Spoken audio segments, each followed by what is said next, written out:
Doamna doctor, în prima parte a emisiunii s-a afirmat că Dacii aveau noțiuni de radionică, adică transmiteau informații la distanță și armonizau psihicul luptătorilor lor, insuflându-le curaj.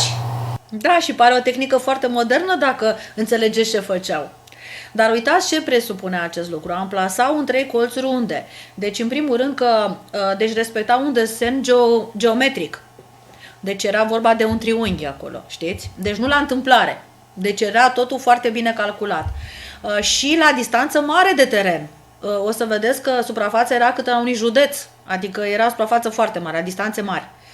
Și, de asemenea, cum erau suprapuse mai multe brățări, o să vedeți că designul aspectul era de Merkaba, telespectatorii noștri știu, noi am mai vorbit despre Merkaba, și acest condensator, că se crea un condensator, de fapt, prin această aliniere a celor 3 grupuri de, să zicem, de brățări, acest condensator rezona cu brățările de pe brațul luptătorilor.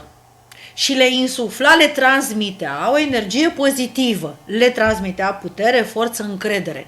Cu alte cuvinte, făceau un fel de, să zicem, psihologie la distanță, adică transmiteau o informație care le susținea partea psihologică a lor. Foarte interesant. Acum, cu alte cuvinte, nu știu dacă știți că dacii erau foarte curajoși. Știți acest lucru? Erau recunoscuți că erau spirituali, erau curajoși, erau buni vindecători, lucrau cu albinele deja de atunci, apiterapia, așa are origine vechi. Și aveau steagul acela cu lupul, știți? Steagul Dacii cu lupul. Nu l-ați văzut? O să-l vedeți la noi, pentru că mi se pare normal, fiindcă trăim aici în România, să punem acel steag din nou. Era lupul alb, așa se numea, și avem tot felul de povești cu lupul alb, da? Dar se pare că era și un dragon, de fapt. Era stilizat un dragon acolo, deci unii spun că este lup, alții spun că de fapt era vorba de un dragon. Și acel dragon reprezenta lanțul muntos carpatic, pentru că dacă ne uităm la niște imagini ale lanțului carpatic, o să vedem că el arată ca un dragon. Și în jurul acestui dragon era spațiul tracic în care a apărut această cultură dacică a noastră, da? Mai mult, ei știau să potențeze puterea energetică a unui luptător, deci ei știau să stimuleze, susținându-l benefic, pentru că poți să dai energii benefice sau energii care nu sunt benefice, o să vedem. Și, cu alte cuvinte, își ajutau liderii în situații dificile și luptătorii. Dar dacii foloseau în sens benefic aceste energii. Din păcate, astăzi, în contextul sociopolitic actual, la noi în țară și în alte țări, se folosesc arme psihotronice. Pentru că, de fapt, radionica aceea veche și acele brățări și partea aceea cu condensatorul dacic, astăzi a fost dezvoltată atât de mult încât sunt folosite, din păcate, îmi spuneam, negativ, adică sunt arme psihotronice. Ce înseamnă asta? Că produc atacuri energetice în masă, la un mare număr de oameni, la unei populații, a unei nații, de exemplu, pentru a induce ce? Frica. Adică poate fi folosită această metodă într-un sens benefic sau într-un sens negativ. Și atacurile energetice se manifestă în diverse moduri, fiindcă noi am vorbit până acum de atacurile de panică, dar există și atacuri energetice. Atacurile energetice sau psihotronice, ele se manifestă cum? Populație întreagă simte așa oboseală, simte neliniște, simte îngrijorare, de exemplu, palpitații, sufocare, frică și crește la hipertensiune arterială, de exemplu. Și poți să te duci, de exemplu, la urgență și să crezi că ai decât o hipertensiune arterială, dar de fapt să fie un atac mai, să zicem așa, informațional, că așa se numesc. Și de unde știm că este așa? Când apar foarte multe cazuri deodată. Când foarte multe persoane au aceleași simptome, înseamnă că de fapt este ceva care este angrenat la nivelul unei populații întregi. Am văzut că în filmuleț puterea noastră a liderilor poate fi stimulată de familie și de restul din jurul acestor lideri. Deci noi, practic, dacă vrem să susținem un lider, noi putem să-i transmitem energie, putem să-i transmitem din ciul nostru. Și cum facem acest lucru? Gândind și susținându-l, având încredere în el. Și atunci trebuie să știți că putem să-i creștem puterea foarte mult, ca în filmulețul cu dragonul pe care l-am văzut. O să punem un filmuleț în continuare cu frecvențe de protecție a atacului energetic psihotronic la nivelul unei populații, de exemplu, că este bine să știm aceste lucruri și este bine să ne protejăm, mai ales în momente mai dificile pentru țară. Trebuie să știți că se folosesc pentru a induce frica aceste atacuri în toată masa. Știți? Este o modalitate de, să zicem, de război modernă. Mai mult, am auzit în filmulețul cu Dacia magică că se vorbea de o corelație între sunet și formă. Adică ce? Sunetul ce reprezintă? Vibrațiile. Și forma fizică ce reprezintă? De exemplu, materia fizică este reprezentată din punct de vedere geometric de mai multe forme de solide platonice, așa se numesc. Adică ați văzut sfera, de exemplu cubul și așa mai departe. Sunt forme de materie fizică care sunt reprezentate printr-o imagine geometrică, dar au și o vibrație. Și aceste vibrații trebuie să știți că ele se pot manifesta sub formă de sunete. Deci, cu alte cuvinte, o să auzim cum se aude triunghiul, o să ascultăm cum se aude pătratul și toate formele geometrice. 432 este vibrația miracol, o să vedeți dintre toate, înseamnă armonie și înseamnă vindecare. Și vă propun în încheierea acestei emisiuni ultimul nostru filmuleț despre aceste vibrații.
It has been said that if there is ever to be such a thing as a true universal language, it will most likely be expressed in the realms of mathematics, geometry, energy patterns, and frequency.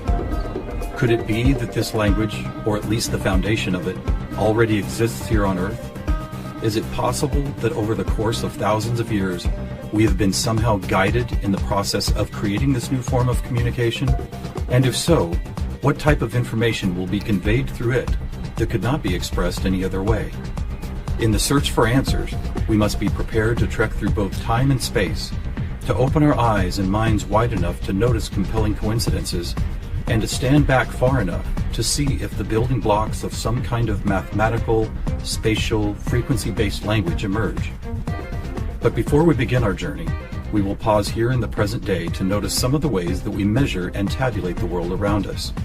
This is an important step, for how we count and measure things can be as revealing as why we count them. First, we will take a look at the way we measure time.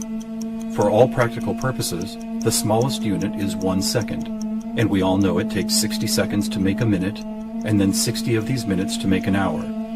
This hour, of course, is the unit by which we divide our days, and these days become months, years, decades, centuries, and so on.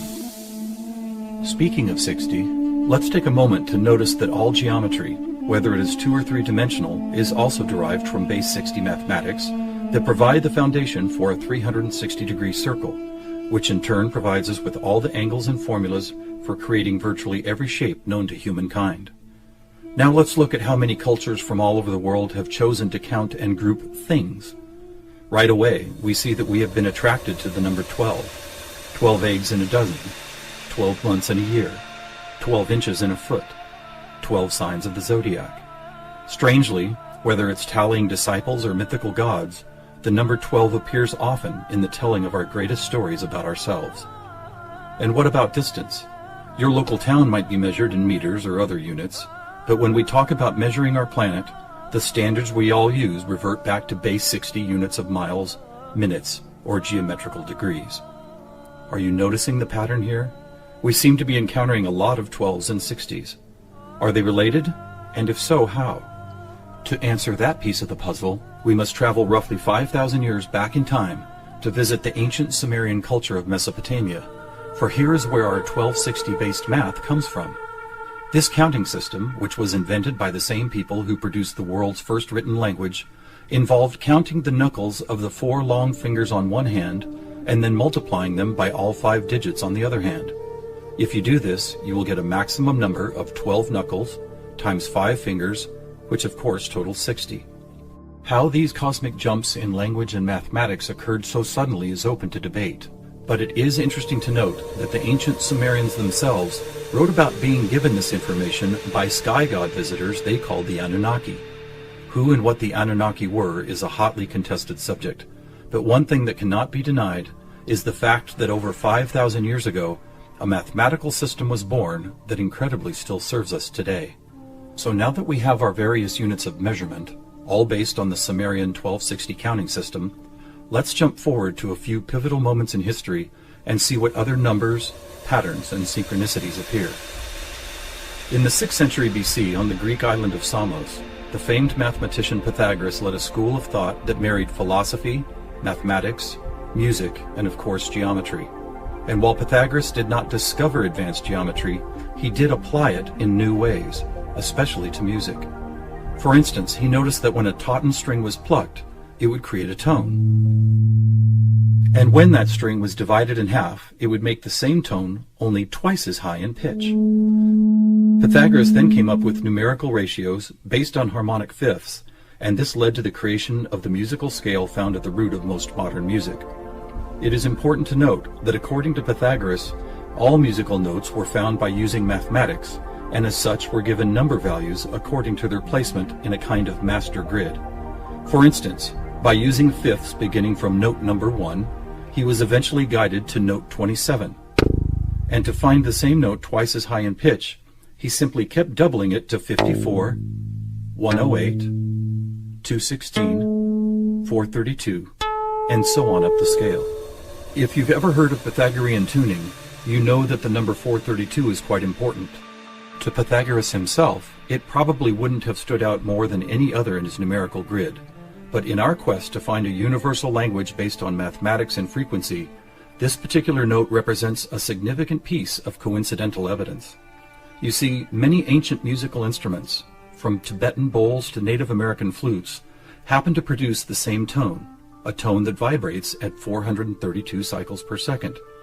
That's compelling, but even more intriguing is the fact that Pythagoras was not calculating vibration cycles to find tone 432. It just happens to be the same number. What's more, for decades, most modern musical instruments were also tuned to this same 4th octave A, with a value of 432 cycles. How could this be? Who chose this particular note as the keystone for instrument tuning, and more importantly, why? Here is where a deeper mystery begins to emerge, and to explore it we will need to go back to Pythagoras' other passion, geometry. It is not an exaggeration to say that to Pythagoras and his disciples, geometry and math held a key to the nature of all life everywhere, and maybe it does. Let's look at the first 4 geometric shapes, the circle, triangle, square, and pentagon. In each of them are angles of degrees that when added together always total a specific number relative to that particular shape. For instance, if we take a triangle, The sum total of all three interior angles is always 180. For both the square and circle, it is 360. For a pentagon, it is 540. Now at this moment, let's step back and look at these numbers in a different way, as there seems to be something about them that reaches beyond a simple sum of angles. Did you notice that they happen to be in the same numerical neighborhood as tone 432? What's more, they all add up to 9, just like 432. As an experiment, let's take a look at the numbers found in basic geometric shapes, then apply those numbers as vibration cycles to hear the tones they produce. First, let's listen to what the 180 total degrees contained in a triangle sound like.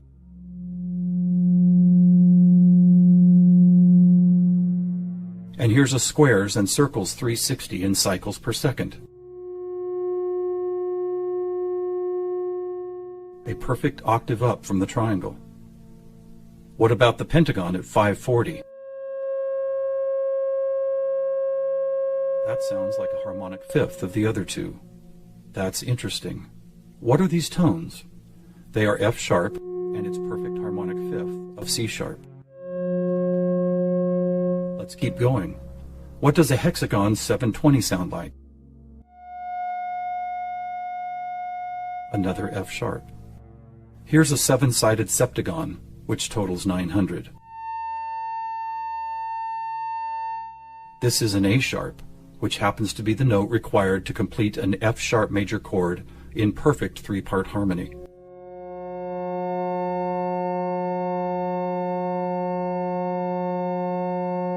And finally the octagon, where we get 1080, another C sharp. Suddenly, geometry is expressed by tones, and these tones just happen to create the most beautiful form of music, a perfect three-part major chord in the key of F sharp.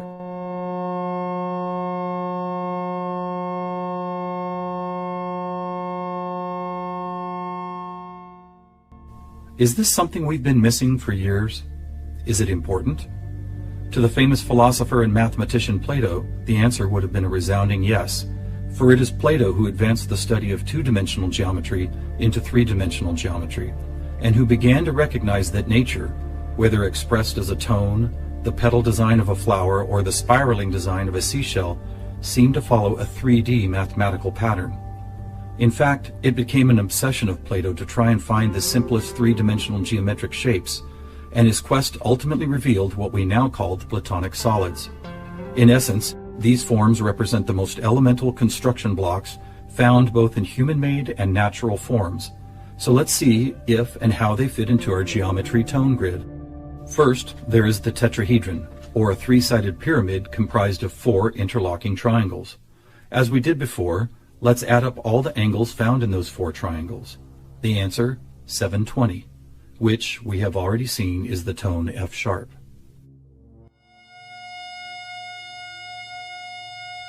Next we have the cube, whose 6 360-degree squares totals 2160.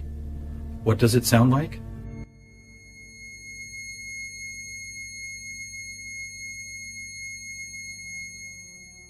(2160) is a high C sharp, and as you will see later, a very interesting number for other reasons as well. Next up is the octahedron. Constructed of 8 triangles, this shape totals 1440, which is another perfect F sharp higher up the scale. The icosahedron is made up of 20 triangles, so the total number of degrees is 3600. As a tone, 3600 vibration cycles create the A sharp needed to complete yet another F sharp major chord that sounds like this.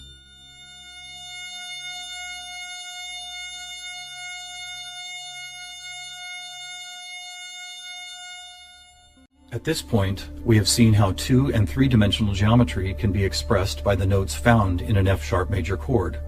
Could this also be true with what is known as sacred geometry? To find out, we will first need to build a design called the germ of life, which, when repeated, goes on to reveal the seed of life, then flower of life pattern found at sacred sites all over the world.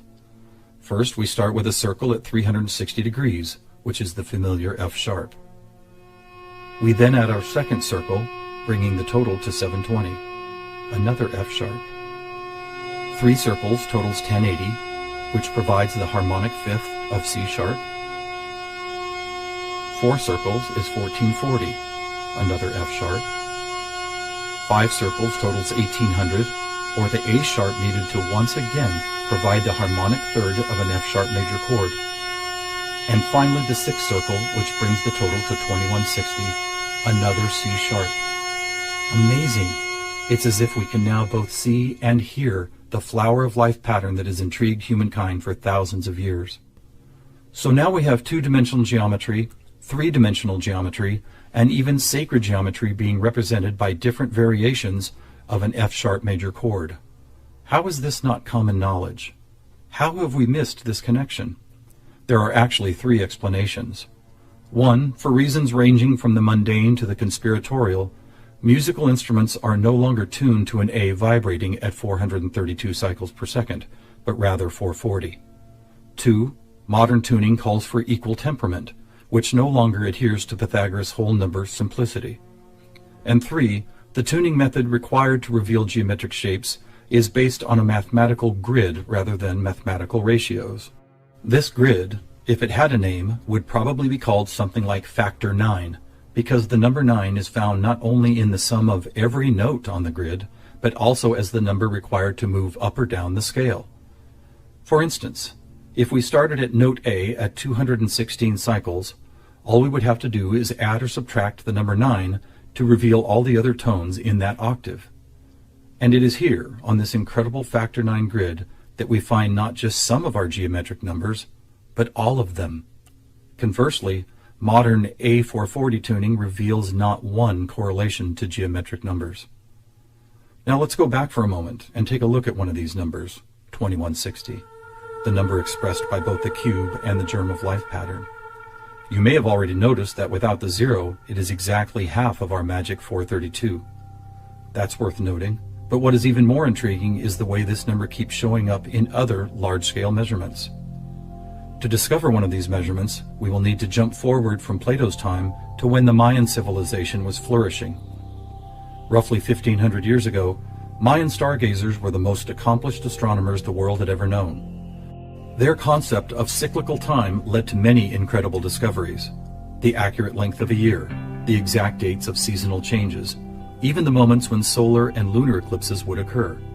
But their most amazing discovery was of something known as the precession of the equinox, which makes note of a very slow wobble of Earth's axis.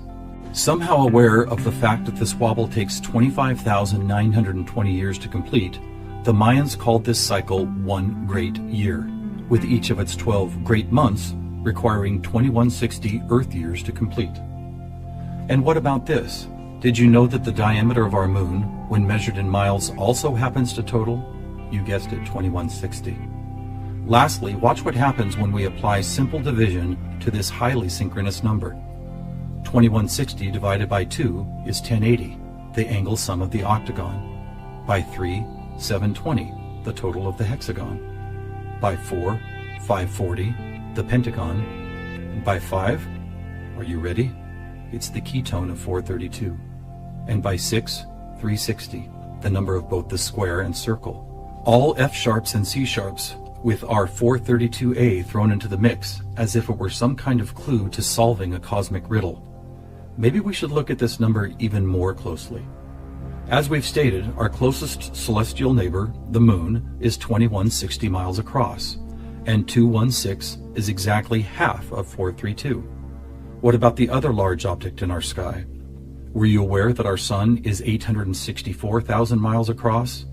Incredibly, where the moon's base number sequence is half of 432, the sun's number sequence is exactly twice 432.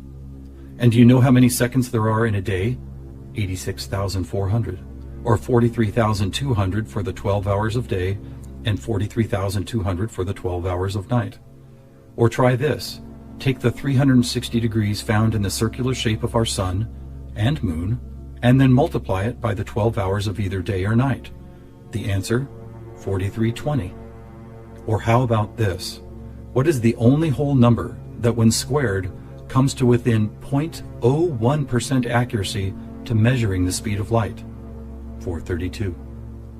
What is going on here? We have all these different things: Earth cycles, time and celestial measurements, geometry, sonic frequency, yet they are all represented by the same numbers over and over again. To answer that, we must search for the factor common to all of them, and that common factor is the 5,000-year-old Sumerian 1260 counting system. It is what gave us the inches to a foot, the seconds to a minute, and the 360 degrees in geometry. It's almost as if the sky god visitors, who the Sumerians called the Anunnaki, provided humanity with a counting system that would lead to the discovery of these synchronicities. Could it be that the number 432 really is some kind of cosmic key that unlocks a language of higher understanding? And if so, have these sky visitors ever been back to make sure we don't miss the importance of the 432 matrix? One possible answer can be found in the story of a man named George Van Tassel, a respected aeronautical engineer who believed he was contacted by extraterrestrial beings in the early 1950s. During this encounter, Van Tassel said he was provided with a mathematical formula that could be used for everything from time travel to sound frequency healing, and which he used to build the world-famous Integratron near Joshua Tree, California. What is this formula? It is F equals 1 over T, or frequency equals one particular something divided by the number of time. Well, what if that one something was the biggest one on our planet, the one great year of 25,920 discovered by the Mayans? And what if the number for time was the most logical choice of 60? Suddenly, this mysterious equation is expressed as frequency equals 25,920 divided by 60. Are you ready for the answer? It's 432. Not only the frequency that instruments all of the world have been tuned to for thousands of years, but also the number that reveals the synchronistic nature of life on this planet. Noticing all these coincidences revealed by the 432 matrix and the Sumerian counting system, we must wonder if other ancient cultures were aware of them as well. Just scratching the surface, it would seem that they were.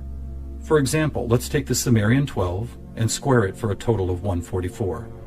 Right off, we see that it is indeed a number and tone contained within our factor 9 grid. Expanding outward, we find 1440, then 144,000, which is a number that appears all over the world in the most compelling of ways.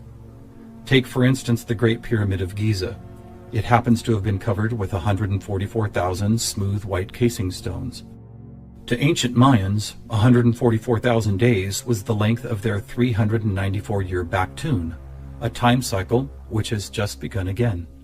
In the Bible, we read that there will be 144,000 chosen ones redeemed from the earth prior to the apocalypse.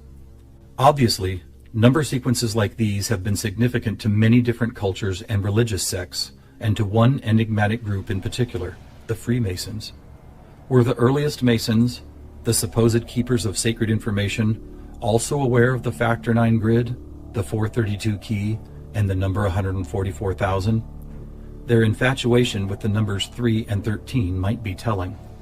For instance, if you divide 144,000 by 432, the answer is 333.3 into infinity. Or take a look at the back of a dollar bill. That famous unfinished pyramid could be revealing some interesting clues. For instance, there are 13 steps climbing the pyramid, and 13 times 33.3 is 432.9. Even the shape of the flat-topped pyramid appears to be made as if someone had drawn 4 dots in a line, then 3 above it, then 2 above that, and then connected those dots to reveal this iconic shape. And of course, let's not forget that the square root of our all-important factor 9 grid is 3 threes. Who else knew about 432? The answer is surprising. In India, large cycles of time are called Kali Yugas, and each one is 432,000 years long. In fact, the number 432 appears so often in sacred structures and myths, from Stonehenge to the pyramids, that author Joseph Campbell could not help but see it as the most important mythological number in history. So what do we have here? What is it that's trying to be expressed by all of these coincidences? One answer is that over the course of history, we have been somehow guided toward both the subconscious creation and eventual conscious recognition of a grand pattern based on frequency, mathematics, time, space, and geometry. Quite possibly, these synchronistic numbers, shapes, and tones represent the building blocks of a language that we do not yet fully understand, but could turn out to be the most important language we will ever learn. How will we use it? Who will we be conversing with? Time will tell. Thousands of years ago, from locations all over the globe, various prophets, shamans, and seers described an era when humanity would make some kind of cosmic leap into a next level of consciousness. Here, at the dawning of the age of Aquarius and the start of a new Mayan Baktun cycle, maybe it's happening. Doamnelor și domnilor, aici se încheie emisiunea noastră. Ne revedem săptămâna viitoare, vineri, de la ora 21. Până data viitoare, vă dorim armonie în suflet. Să fiți credincioși și sănătoși!